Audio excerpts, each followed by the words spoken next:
নমস্কার সবাইকে, চলে এলাম আবারও একটা নতুন ভিডিও নিয়ে। আজকে যেটা আমি আপনাদের সঙ্গে শেয়ার করব সেটা হচ্ছে খুব সহজ পদ্ধতিতে কিভাবে কটন বাড দিয়ে ফুল বানানো হয়। তো কটন বাড দিয়ে অনেক কিছুই বানানো হয়, তার মধ্যে এর আগে আমি একটা শেয়ার করেছি, সেটা হচ্ছে কালো আর্ট পেপারের ওপর। এরপরে আমি যেটা বানাবো সেটা হচ্ছে একটা তারের ওপর। তো তারগুলোর ওপর কিভাবে ফুল বানানো হয় আজকে কিন্তু আমি আপনাদের সঙ্গে সেটাই শেয়ার করব। তো চলুন জেনে নেওয়া যাক। প্রথমে আমি এখানে কয়েকটা তার কেটে নিয়েছি। তারগুলোর সঙ্গে আমি দুটো কালারের উল নিয়েছি। উলগুলোকে আমি জড়িয়ে দিয়েছি, একটা লাল আর একটা হচ্ছে সবুজ উল নিয়েছি। তারপর আমি এখানে কিন্তু শোলা ইউজ করেছি। শোলাগুলোকে আঠা দিয়ে আমি মাথার ওপরে, তারের মাথার ওপরে কিন্তু এখানে আটকে দিয়েছি। আমার সেটা হয়ে পর কিন্তু আমি একটা একটা করে কটন বাডগুলোকে ছোট্ট সেগুলোকে আমি আঠার সাহায্যে আটকে নিয়েছি। এখানে তারগুলোকে পাতা শেপ করে নিয়েছি।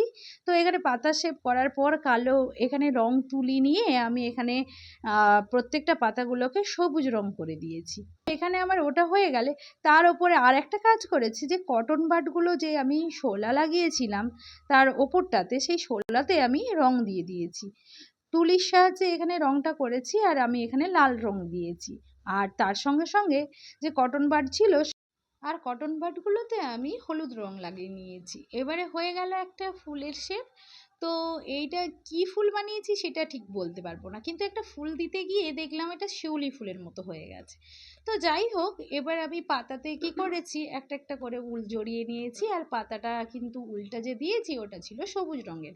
আর সবুজ রঙের উলটা জড়ানো হয়ে গেলে একে একে আমি ফুলের সঙ্গে অ্যাড করে নিয়ে এটাও কিন্তু উল দিয়ে পুরোটাই কভার করে নিয়েছি। হয়ে গেল আমার ফুলগুলো রেডি। এবার আমি ফুলদানিটা বানানোর জন্য একটা ক্যাপ নিয়েছিলাম। ক্যাপটাকে সেখানে আমি কি করেছি, মাঝখানে আমি ক্লে দিয়ে দিয়েছি। আর ক্যাপটার চতুর্দিকে আমি কটন বাডের যে কাঠিগুলো ছিল ওগুলোকে আঠার সাহায্যে একটা একটা করে বসিয়ে দিয়েছি আর সুন্দর কাঁচি দিয়ে সাইজ করে নিয়েছি। রেডি হয়ে গেল আমার সুন্দর সুন্দর ফ্লাওয়ার ভাস। এবার আমি একটা একটা করে ফুলদানির মধ্যে ওগুলোকে একটা একটা ফুলগুলোকে আমি এখানে বসিয়ে নিয়েছি। এবার রেডি হয়ে গেল আমার সুন্দর ফুলদানির আর সুন্দর ফুল। এবার আপনারাই কমেন্ট করে জানান আমার এই ফুলদানির ফুলগুলো আপনাদের কেমন লেগেছে। চাইলে কিন্তু আপনারাও এভাবে সুন্দর ফুলদানি আর ফুলগুলো কিন্তু বানাতে পারেন। যদি ভালো লেগে থাকে তো আপনারা অবশ্যই আমাকে কমেন্ট করে জানান। ভিডিওটা লাস্ট অবধি দেখার জন্য আপনাদেরকে অসংখ্য ধন্যবাদ। ততক্ষণ সবাই ভালো থাকুন, সুস্থ থাকুন।